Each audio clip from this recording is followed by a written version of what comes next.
in Seattle, and then on to Dodger Stadium, one of my favorite places on the 4th of July, and I should say the first place Baltimore Orioles. I keep forgetting that part of it. I don't know how I forget that, but it is fun to say it. Tough week for sports, and I think as we get older, we start to lose folks. Pat Summitt and Buddy Ryan both died before breakfast on Tuesday morning, and I never knew Pat Summitt, didn't get any time with her. I knew some people that knew Pat Summitt, including Dana Johnson, locally here from Western High School, who played for Breezy Bishop, then went down and played for Pat Summitt. But the tentacles to the death of Buddy Ryan are, really throughout the sports world and affect me. I got a bunch of people in Philadelphia who knew Buddy from the era when he coached the Philadelphia Eagles. And full disclosure, I'm about to bring Frank Fitzpatrick on from the Philadelphia Inquirer. He's only been there since 1980 and remembers all things of the Jaworski era, even before the Randall Cunningham era. But Buddy Ryan, larger than life in a lot of places. But Frank, I did television with Buddy in the late 90s, and I told Howard Eskin this the other day as well. Buddy would always say to me, they still love me up in Philadelphia, Nasty. They still send me letters telling me how much they miss me there. Boy, Philadelphia had a love affair with Buddy Ryan, and he wasn't really there all that long and certainly didn't accomplish what he set out to accomplish, but beloved there as anywhere, right?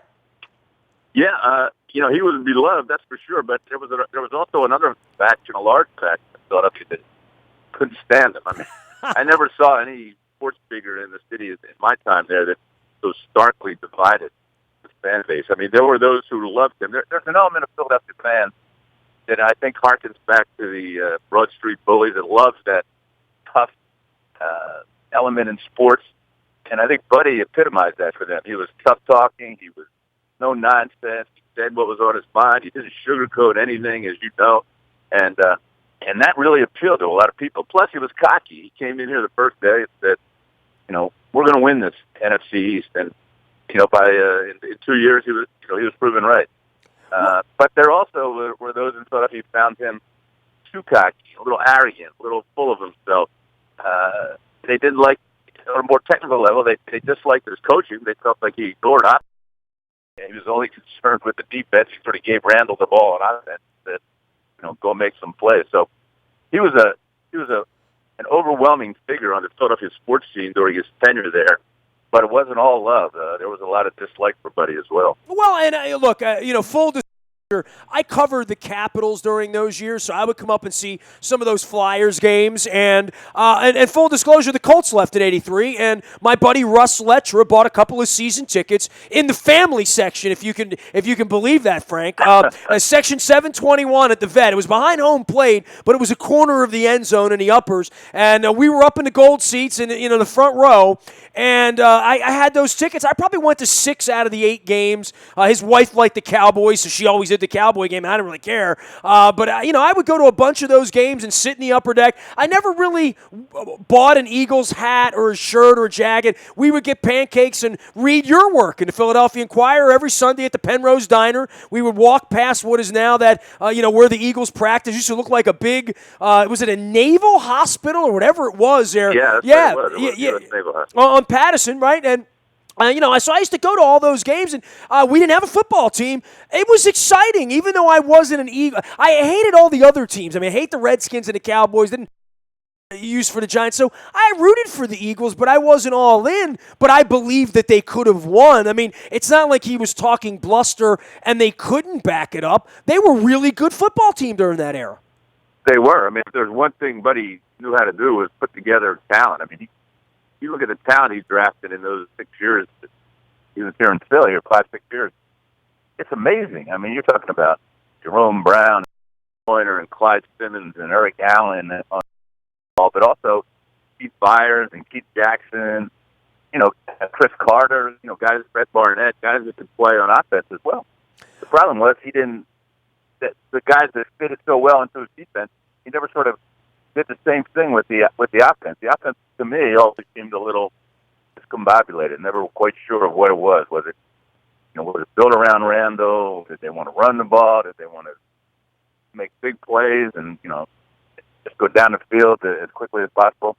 And when I say people loved or hated Buddy, even the people that disliked him followed the Eagles intently because he made it so interesting. I mean, he was such a colorful character, and as a result, his team sort of played the way Buddy wanted them to play, and there was never a more entertaining Eagles team to watch than those Buddy Ryan teams.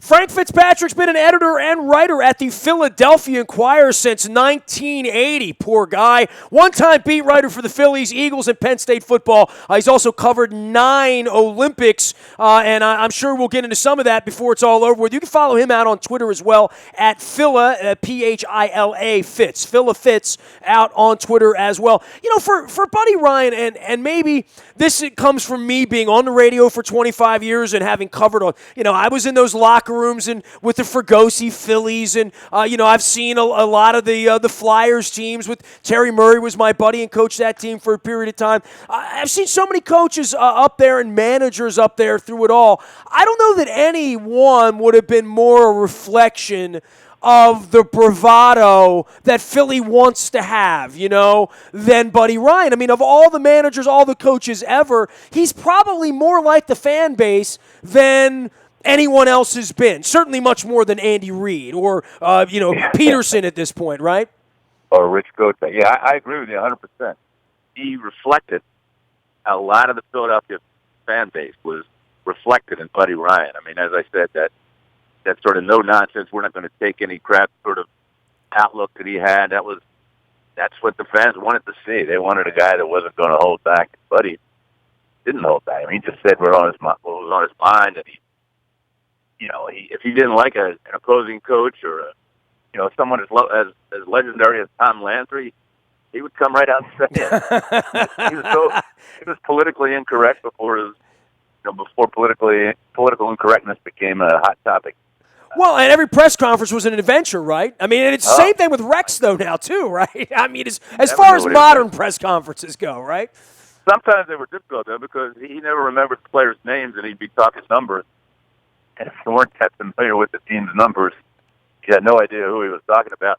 Or sometimes he'd attempt to say the name, and it would come out completely different. Or, he called one kicker, I remember, just the kicking mule, and he was sort of for as smart as he was on defense, he just seemed sort of countrified at times. And he wasn't a dumb guy. I mean, the guy had his master's degree, for goodness sake. But he just liked showing that sort of southern rude side of himself to the fans of Philly, and they ate it up. I mean, normally that kind of thing doesn't work there, but with Buddy it did. I mean, those people that loved him just latched on to him, and he could do no wrong. Yeah. And I, as I said, you're in radio, and I remember Philadelphia Sports Talk Radio was just kind of getting started in those days, and Buddy helped make the institution. I mean, it was the main topic of discussion, mostly 365 days a year. The people that loved him and hated him will call up and argue with him, and the sports host would just kind of sit back and let it all happen. I think he was more interesting than Jimmy Lynam was then, or whoever the contemporaries were with the Sixers and the Flyers to keep the Eagles on the front page at that point. That was right off the Phillies being in the World Series and winning a World Series, right? I mean, the Phillies were incredibly relevant. I mean, you might be able to tie the Eagles or him coming to the Eagles to this era of the last 3 decades where the Eagles have really run Philadelphia sports, right, Frank? Yeah. Oh, absolutely. I think that happened all over the country. I mean, the NFL is just such a sports behemoth now. I mean, it's just become so enormous and so enormously successful that when the NFL is in season, it kind of overshadows everything else, regardless of where you are or what sport you're talking about. Well, and personalities like Buddy were a big part of that. Frank Fitzpatrick joining us here from Philadelphia. Last thing on Buddy, I did a TV show with him in 1998, and he would fly in from Louisville, and it was me, him, Lawrence Taylor, and a local tout named Mike Warren who paid for the show, and it was on BET. It was, on cable television all over the country. I get all sorts of mail on it and whatnot, and it was picking games and whatnot. But, Buddy had, at that point in his life, he was done coaching. He, had worn out his welcome in Arizona and was just kind of living on the farm with the horses. And he couldn't stop bragging on his sons. And at that point, nobody knows who Rex or Rob Ryan are, right? But I mean, I did 20 weeks of television with Buddy, he mentioned his boys every single week at length. I mean, it was a big topic, not on the air, but like when we're having bagels before the show, he'd say, my boys are out in Oklahoma, and my boys are they're going to be great coaches now. They're going to be, and it's amazing that 20 years later that those kids have ascended to the level they've ascended to, because you know as well as I do, the legacy thing only goes so far, right? You don't get to be the coach of the Jets or the Bills just because you're Buddy's son, right? Oh, absolutely. Talk about the acorn not falling far from the tree. I mean, those two guys are both of them. You can see a lot of Buddy in them. I didn't meet their mom. I guess their mom was Buddy's first wife, but you can sure see Buddy in both Rex and Rob. Still can. Rex is one of the more interesting guys. Coaching today, especially in the NFL, has become such a buttoned down world. You're seeing it. We've already seen that transition take place in the front offices. Where we've got these college-educated general managers and executives, and now you're starting to see it in coaches too, where nobody wants to say anything controversial to hurt the brand. And Buddy was one of the last of the breed, and the breed to go against that sort of philosophy. And his sons are the same way. I mean, you never know what's going to come out of their mouth. I'm sure I don't know if the NFL appreciates that or not, but they're like their father. They're a lot of fun to cover, I'm sure. Yeah, as a media member, we appreciate it. I mean, can you imagine a game being called a body bag game in 2016 where we've come with the NFLPA? And, I mean, hell, Harbaugh puts shoulder pads on these kids in April and loses a week of practice and, a $500,000 fine. They were bragging about body bag games back in that day. Oh, yeah. I mean, Buddy would be the new NFL's nightmare. I mean, he'd be on the carpet every week for something he said or did. He was, I'm sure Commissioner Goodell is glad he doesn't have to deal with that problem. Frank Fitzpatrick covering Philadelphia sports for these 36 years, joining us here. Now, are you you did swimming this week, right? I mean, you're really full on to Olympic mode here. This is your time of the year, right? Yeah, matter of fact, I'm on I-80 now, driving into Omaha for the swimming trials today. There's a lot of Baltimore kids down here swimming from the Baltimore swim program there that developed Michael Phelps. Of course, he's here. The NBAC, and by the way, so just so you know, I'm not a complete nerd, and I am lonely on Tuesday nights. I did watch the swimming on Tuesday night before the Orioles played the Padres, and it obviously they're the strongest part of the U.S. team. But what a bunch of good-looking kids and happy kids for the most part. I've been dealing with Michael Phelps down here for 2 decades, being mopey, getting himself into trouble in every way possible. Michael Phelps was a jerk when he was 15. I don't know what he is at this point, but he looks like he's sort of, is trying to come out of his shell a little bit and be some sort of representative heading into the 5th Olympics. And Frank, I got to tell you, I mean, I sat there and watched the girls swim. I watched butterflies and backstrokes, and there was one point where I looked up, and there was someone so far ahead in the pool, and then I looked up and said to my wife, because I'm on Twitter or whatever, I'm half paying attention, my wife's watching it, and I said, that's got to be Phelps, right? She's like, oh yeah, that's him. It is incredible that he's like a dolphin, right? I mean, still at this age and where he is and giving the thing up and what he's represented off the or out of the pool, I would say, that he's still the best in the world. I mean, he's going to win more medals, right? He's going to add to this legend in August, right? I mean, he's a physical freak. I went back and looked at some of the things I wrote about him in Beijing in 2008 when he won those 8 gold medals. People were saying then that he's just so far ahead of his time in terms of, his physique and his technique, and he's doing things that people never imagined could be done in a pool, and he's still doing it. And you're right, that butterfly last night was a rout. I mean, he was so far ahead, it was kind of comical. And these are some of the best butterfliers in the world. Well, I would say 8 years ago, I expected that, right? I mean, 8 years ago when he was doing that, Yeah. We weren't shocked by it. But if you would have said 8 years ago he'd still be doing it 8 years later, after a couple of arrests and all sorts of embarrassment and bong hits and stupidity and arrogance and the way he purports himself through Baltimore where he lives and here and, tavern owners and restaurant, just all of that. And trying to be the all-American boy while it's all going on. I have found him to be a really fascinating cat. I don't know what the rest of his journey looks like, but I'm shocked the rest of his journey is going to include more of standing on podiums with medals because he clearly is the best there's ever been at that, right? And as he says, he spent half his life in the pool. Well, maybe that we should expect him to be maladjusted to the rest of the world, right? Yeah, it could be. I mean, you're right. He's the best ever, and maybe the fact that he's a father now. I mean, it's kind of a cliche that sort of changes people. But if there's any event in your life that does change you, it's becoming a parent, and I think that's what maybe that's what we're seeing with Michael. Maybe his misspent youth is finally ending, and he's becoming more of a well-rounded person, not quite the the pain in the neck that he could be away from the pool. And again, we're talking what we're saying here sounds a lot like what we were just talking about with Buddy. I mean, he's got that I don't care element about him that a lot of people find, if not attractive, at least compelling. You want to watch. You want to watch Michael. You want to find out what he's going to do next. Maybe that's something the marketers and branders have to look a little deeper into, try to find people with that aspect of their character, because they certainly seem to be, beloved in their sport.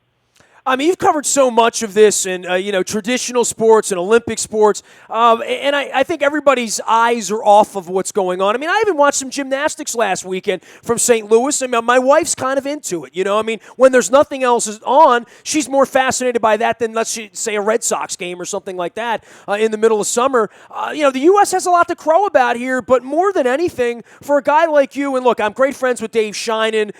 Phil Jackman covered the Olympics for many, many years, so I'm very close with. The Olympic thing, the shine's off of it a little bit from, who wants to host it, the politics of all of it, the corruption, everything the FIFA and the World Cup has gone through has certainly been, just as problematic with the Olympics. But, man, we got a country in turmoil, and the Zika virus and sort of a media sensation, not to mention security issues with bombs going off in Istanbul. This is kind of a little bit of a tricky, dicey thing down in Rio going on this summer, right? There is. But, one thing I'll say is, having covered a lot of these, there's always some crisis ahead of time. Are the venues going to be ready? Are there going to be terrorists? I remember before the Athens games, all of the people that work for Knight Ridder newspapers had to go down to Washington and take sort of a terrorism, how to combat terrorism course. I mean, wow. We were told how to use our cell phones to stanch wounds and that kind of thing. So there's always something, but you're right. I think it seems a little more widespread when you throw in the political corruption, the political instability, the Zika virus, the water. There just seem to be a lot more things that could go wrong with these Olympics than is normally the case. And and you're starting to see some repercussions. I mean, I saw yesterday Jason Day is not going to play in the golf. Rory McIlroy's already said he's not going to play.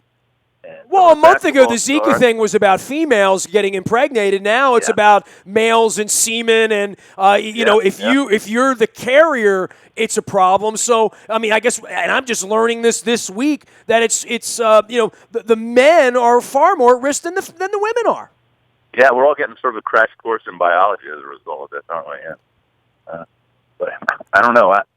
It is a little scary, but. I don't doubt that the Olympics will come up and NBC will make them look as if nothing's happening down there, the way they always seem to whitewash any potential problems, and the ratings will be great because one thing about the Olympics, and Sally Jenkins not Sally Jenkins, I'm sorry, Christine Brennan of USA Today always says that figure skating and gymnastics are football for females, and it's true.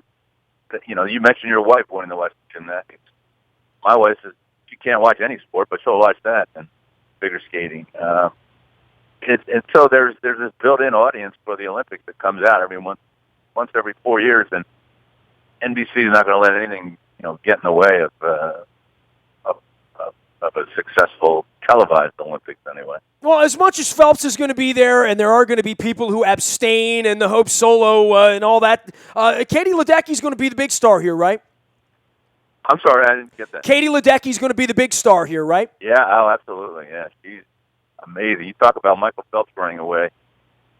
She's won all our races here, obviously, but she's won them so one-sidedly. I mean, last night, there were 2 laps to go in her 4-lap race, and the announcer was saying that, he's telling the sold-out crowd, well, once again, Katie Ledecky is putting on a clinic, and that's exactly what happened. She's just the best freestyler in the world now, and I think she could come home with a Hall of Medal.